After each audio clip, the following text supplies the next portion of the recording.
Dear friends, कैसे हैं? उम्मीद है आप सब अच्छे होंगे। दोस्तों, इस वीडियो में आज हम बात करेंगे पूर्वी कमान सिग्नल रेजिमेंट कोलकाता। इसमें जो वैकेंसी आई हुई हैं ये गवर्नमेंट ऑफ इंडिया और मिनिस्ट्री ऑफ डिफेंस के अंडर में ये वैकेंसीज हैं। तो आर्मी की वैकेंसी हैं पूर्वी कमान सिग्नल रेजिमेंट कोलकाता में, जिसकी अंतिम तिथि 19 जून 2023 है।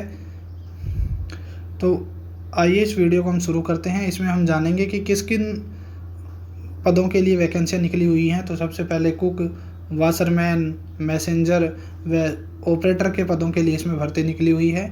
योग्यता केवल 10वीं पास, सिर्फ 10वीं पास योग्यता है इसमें आवेदकों के लिए, और पुरुष और महिला दोनों इसमें फॉर्म भर सकते हैं। टोटल पोस्ट की अगर बात करें तो 25 वैकेंसीज इसमें होने वाली हैं, और यह एक ऑफलाइन प्रकार की भर्ती है जो निःशुल्क है। इसमें किसी भी प्रकार का हमें कोई भी जो एग्ज़ाम फीस है पे नहीं करना है। ऑफलाइन फॉर्म है, किसी भी फॉर्म विक्रेता से हमें फॉर्म लेना है और उसको भरना है, या फिर vacancyform.com जो वेबसाइट है इससे फॉर्म को हम डाउनलोड कर सकते हैं। तो आइए हम देखेंगे कि किन किन पोस्टों के लिए कितनी वैकेंसी जिसमें आई हुई है। तो सबसे पहले पोस्ट है मैसेंजर। इसके लिए एक पोस्ट है जो कि ओबीसी कैटेगरी के लिए है। ओबीसी कैटेगरी की एक पोस्ट है मैसेंजर में। आयु सीमा की अगर बात करें तो 18 से 25, मिनिमम 18 और अधिकतम 25 वर्ष इसमें आयु होनी चाहिए। वेतन की अगर बात करें, सैलरी जो सबसे इम्पोर्टेंट है, इसमें बेसिक सैलरी होगी 18,000 से 56,900 इसकी बेसिक सैलरी होगी। इसके बाद अगर योग्यता की बात करें तो सिर्फ 10वीं पास व्यक्ति इसमें आवेदन कर सकता है। इसके बाद दूसरी वैकेंसी है कुक, वाशरमैन। तो वाशरमैन की जैसा हम देख रहे हैं एक वैकेंसी है। इसमें भी आयु सीमा 18 से 25 वर्ष और जो वेतनमान है 18,000 से 56,900 इसकी बेसिक सैलरी होगी। और इसमें अगर योग्यता देखी जाए तो 10वीं पास तथा वाशरमैन के कार्य का ज्ञान, मतलब इसमें 10वीं पास के साथ साथ 10th प्लस वाशरमैन के कार्य का ज्ञान अभ्यर्थी को होना अनिवार्य है।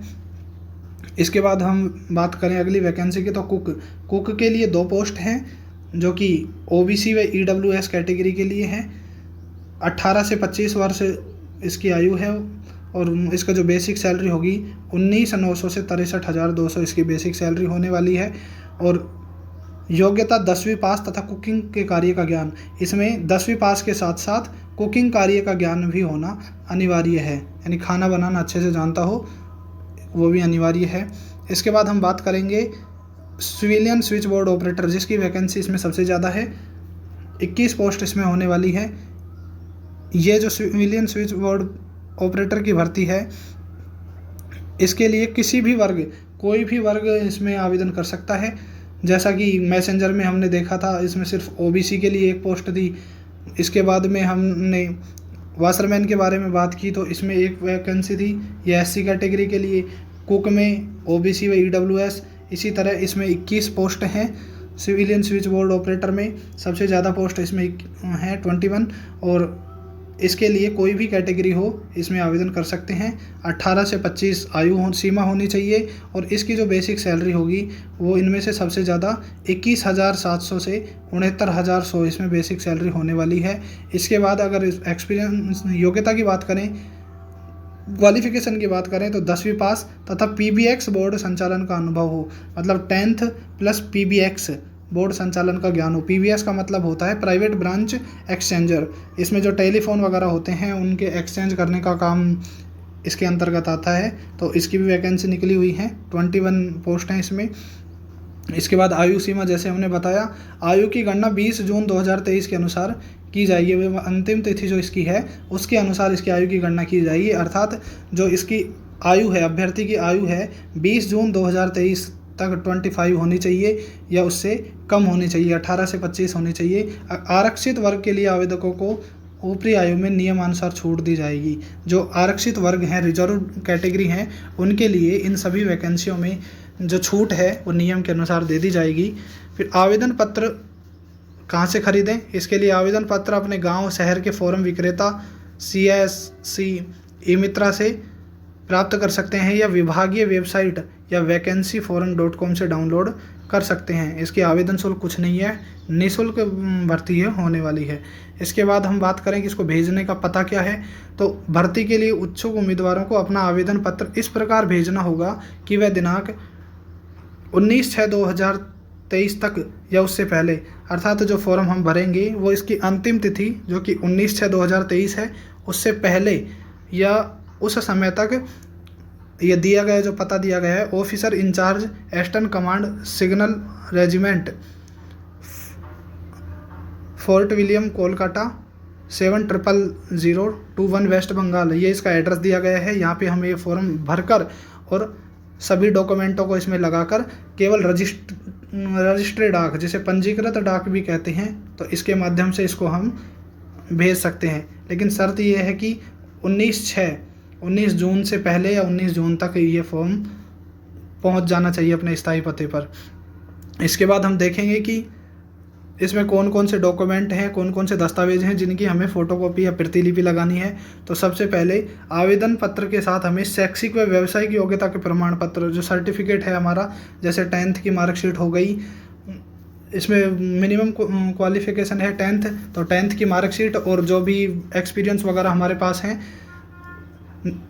एक्सपीरियंस केवल सिविलियन स्विच बोर्ड ऑपरेटर के लिए ही हमें चाहिए, बाकी के लिए एक्सपीरियंस की ज़रूरत नहीं है।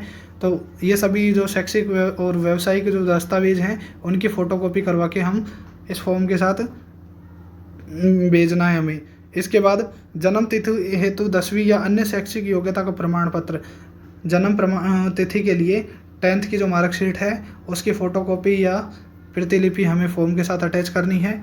इसके बाद जाति प्रमाण पत्र की प्रतिलिपि, जो आरक्षित वर्ग हैं उनके लिए, रिजर्व जो कैटेगरी हैं उनके लिए जो सर्टिफिकेट है वो की फ़ोटोकॉपी हमें लगानी पड़ेगी। इसके बाद आधार कार्ड की प्रतिलिपि हमें लगानी पड़ेगी। अनुभव प्रमाण पत्र की प्रतिलिपि, जो एक्सपीरियंस है, CSBO की जो पोस्ट है, स्विच बोर्ड ऑपरेटर की जो वैकेंसी है, इसके लिए हमें अनुभव प्रमाण पत्र एक्सपीरियंस सबमिट इसमें करना होगा। इसके बाद स्वयं का पूरा डाक पता लिफाफा, यानी 2 लिफाफे हमें लगाने हैं जिस पे अपना स्वयं का पता लिखा होगा और प्रत्येक पे 25-25 रुपये की डाक टिकट लगी होगी। इसके बाद हमें भेजना है इसमें निवास प्रमाण पत्र की प्रतिलिपि, जो हमारा डोमिसाइल है, मूल निवास जो है उसकी हमें फ़ोटोकॉपी या प्रतिलिपि इसके साथ भेजनी है, मूल निवास। इसके बाद 2 अतिरिक्त पासपोर्ट साइज़ के फ़ोटो हमें भेजनी पड़ेगी। तो 2 जो फ़ोटो है पासपोर्ट साइज़ की वो हमें भेजनी पड़ेगी, इस फॉर्म के साथ अटैच करनी पड़ेगी। फ़ोटो भेजते समय ध्यान रखा जाए कि फ़ोटो रंगीन हो और 2 माह से अधिक पुराने फ़ोटोग्राफ इसमें नहीं होने चाहिए। फ़ोटोग्राफ के पीछे हम जो आवेदक है अपना नाम और पिता का नाम लिखेगा। इसके अलावा जो भूतपूर्व सैनिक हैं, मतलब जो एक्स सर्विसमैन हैं, उनको अगर फॉर्म अप्लाई करते हैं तो उनको एक्स सर्विसमैन से संबंधित जो उनका प्रमाण पत्र है उसकी प्रतिलिपि जमा करवानी पड़ेगी। अब अन्य सामान्य शर्तें व निर्देश क्या हैं इस फॉर्म के लिए?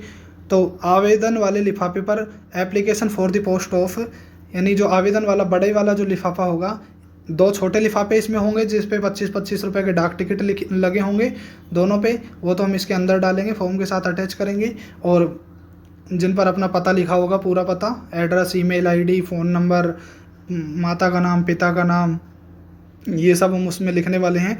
इसके बाद जो बाहर वाला लिफाफा है, आवेदन वाला लिफाफा है, उसमें application for the post of, यानी जिस पोस्ट के लिए हम अप्लाई कर रहे हैं, application for the post of लिख के जिस पोस्ट के लिए हम अप्लाई कर रहे हैं वो बड़े अक्षरों में लिखना होगा। और इसके अलावा कैटेगरी की, भाई कौन सी कैटेगरी से हम फॉर्म अप्लाई कर रहे हैं, क्योंकि जो जैसे हमने बताया इनमें अलग अलग कैटेगरियों में जो वैकेंसीज आई हुई हैं, तो कैटेगरी भी लिखना अनिवार्य है। और ये सभी अंग्रेजी के बड़े अक्षरों में लिखे जाएंगे। आवेदन के सभी कॉलम स्पष्ट अंग्रेजी के बड़े अक्षरों में भरे जाएंगे। और इसके बाद केवल जो चयनित अभ्यर्थी हैं जिनके फॉर्म में कोई रिजेक्शन नहीं पाया जाएगा, उन सभी को कॉल लेटर जारी कर दिया जाएगा। इस तरीके से इस फॉर्म को अप्लाई करना है। उम्मीद है आपको ये वीडियो अच्छा लगा होगा। Thank you for watching.